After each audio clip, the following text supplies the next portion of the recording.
己的原则，我不想一辈子让人踩在脚下。你以为我是臭要饭的？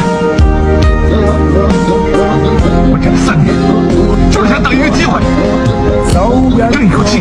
我想证明我了不起，我是要告诉人家我失去的东西，我一定要拿回来。我有我自己的原则，我不想一辈子让人踩在脚下。你以为我是臭要饭的？我忍了3年，就是想等一个机会，争一口气。我想证